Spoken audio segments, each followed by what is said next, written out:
So yesterday we talked about how we can use rigid motion to show that two objects are congruent. So if I take this first shape over here, I can use a rigid motion like rotation to map that shape directly onto the other one, and that is enough to show that it's congruent.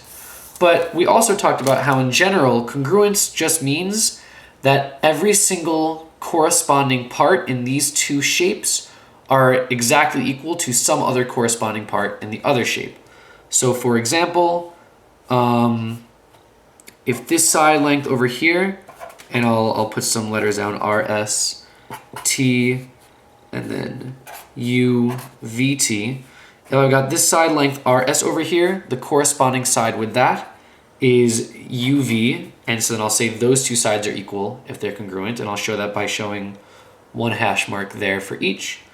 ST is going to correspond with VT, and I'll put two hash marks there to show that ST and VT are congruent, but they're not equal to the other smaller side there. And then I will use three hash marks over here to show that RT and UT are equal. But to show congruence means that every single part that I can measure is equal. So I'm also going to have to say that this angle over here and the corresponding angle over here are also equal, and I'll do this kind of arc hash mark to show that those two are equal. This angle over here, I'll do two hash marks, and I need to say, well, if this angle is two hash marks, the corresponding angle over here is also going to be two. These are also both going to be equal, and those have to be equal because they're corresponding parts of these triangles, and corresponding parts of congruent triangles need to be equal or congruent. And so then finally I'll do 1, 2, 3 hash marks over there, and I'll put those three over there in angle V to show that angle V and angle S, these corresponding angles, are also equal. So that's the full idea of what congruence means. What we're going to talk about in today's lesson, though, is really the minimum amount that you need to prove congruence. And you really only ever need 3 pieces of information to prove congruence.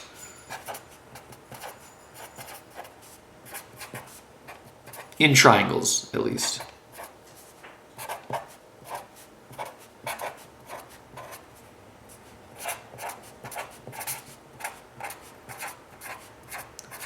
And those 3 pieces of information are just 3 measures of corresponding parts of the 2 triangles that match up. And if those 3 particular measures in the particular order match up, that is enough to show congruence. So even though congruence means then that every single corresponding part here is congruent or equal to every single corresponding part here, if I just have 3 pieces of information, that's enough to show congruence. Now let's take a look at some examples. Or actually, before I get onto some examples, let's just talk about those 3 pieces of information that are needed. The first way that I can show congruence is just through side, side, side. And all that means is that, let's say I have these 2 triangles. I'll try to draw an example of it. Like this. That's a pretty good picture of it. If all the information that I have is just that this side is equal to that side, this side that corresponds with this side is equal, and that these 2 sides are equal, and let's say this is triangle A and triangle B, even though congruence means that all of these angles in here are also going to match up with all of these angles in here, if I just have these 3 sides, that is enough information for me to be able to say that triangle A is congruent to triangle B. So I've got 3 sides. If I have 3 sides, that is enough to show congruence between 2 triangles. Another way another three pieces of information that you can show congruence with, so this is side, side, side, that's one way, is something called side, angle, side. So let's take a look maybe at two different triangles. What if I've got this triangle over here like this, and a congruent triangle that has been rotated? So side, angle, side means that I maybe have this side, this tiny side is congruent to this tiny side over here. And then this side over here is equal to its congruent side on the other triangle. And then notice how I have side, then angle, then side. The angle needs to be between the two sides. So this angle will not do, this angle will not do. It needs to be the angle between the two sides. If I have this information that this side is equal to that side, that this side is equal to that side, and that this angle is equal to that angle, well, maybe I should say this side is equal to that side, this angle is equal to that angle, and then this side is equal to that side. Then I can show maybe these are triangles C and D. I can show by side, angle, side that C is congruent to D. That triangle C is congruent to triangle D.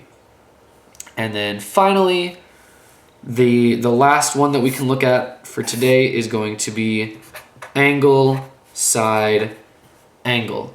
And this works the same way as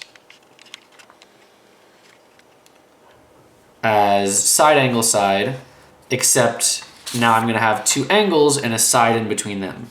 So maybe I'll draw a triangle like this.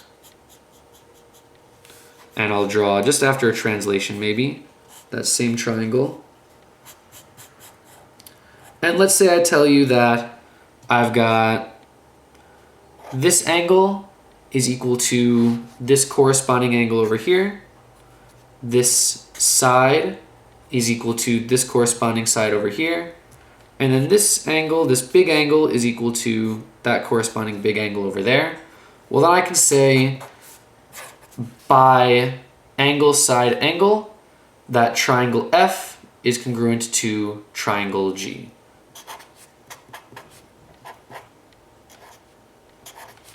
And again, don't forget, if triangle F is congruent to triangle G, that means that even though they only gave me that these three pieces of information are equal to each other, I can now fill in the entire rest of this triangle, because once I know that they're congruent, I know every single part of them is congruent. And then this angle is going to be equal to that angle. So I only ever need three pieces of information, either side, side, side, and that'll show that these two triangles are completely 100% congruent, side, then an angle, then a side, side, then an angle, then a side, that shows they're congruent, or angle, side, angle. Now to finish up for today, let's just take a look at some examples and figure these out. All right, so over here, I've got side KL is congruent to side O, I started KL, so I'll start NO. Then angle LKM is equal to angle ONP. And then finally I have angle KM is equal to, because of those two hash marks there, is equal to NP. So that shows that these two are congruent, and that is by side, angle, and then a side, because I've got this side matches with that side, this angle matches with that angle, this side matches with that side. And also I've got the angle in between the two sides. All right, let's take a look at this second example. So here I've got this angle, angle E matches up with H, EG matches up with HI, and notice how I'm saying it in the right order, right? I'm starting with E to G, so then I'll put that order in the same way. E corresponds with H, so if I start with E and then go to the G, I'm going to start with H and go to I. So angle E matches up with angle H, the line EG matches up with the line HI, and then angle G matches up with angle I. This is congruence, and I can know that because they gave me an angle, then a side, then an angle. And then that means, again, that I can fill in every single other piece of information on this triangle. And then one, well, I'll just do one knowing that my sharpied one is different from this single red one.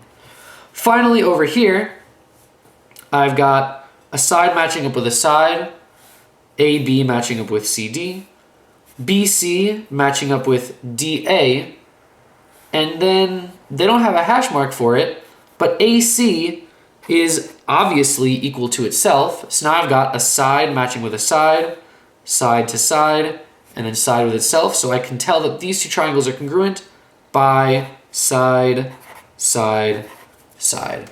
And that's it for today's lesson.